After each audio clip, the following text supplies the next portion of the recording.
أول تعليق من حسين الجسمي على وفاة شقيقه، إليكم التفاصيل كاملة، ولكن قبل ذلك لا تنسوا الاشتراك في القناة. إنا لله وإنا إليه راجعون. توفي منذ قليل جمال الجسمي شقيق الفنان الإماراتي حسين الجسمي والإعلامي صالح الجسمي. ونشر الجسمي صورة لشقيقه عبر حسابه الرسمي بموقع التواصل الاجتماعي إكس، وكتب: فراقك صعب.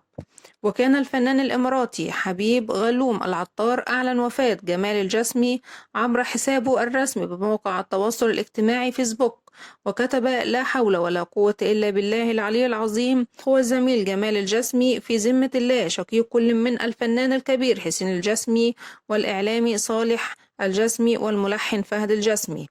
وأضاف: الله يرحمه ويغفر له ويصبر أهله ومحبيه، خالص التعازي للأسرة الكريمة والأسرة الفنية في الإمارات، إنا لله وإنا إليه راجعون.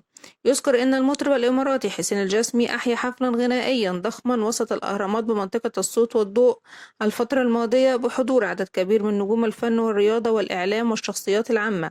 إنا لله وإنا إليه راجعون، الله يرحمه ويغفر له. وإلى هنا نكون وصلنا إلى نهاية خبرنا. دمتم في رعاية الله وأمنه، والسلام عليكم ورحمة الله وبركاته.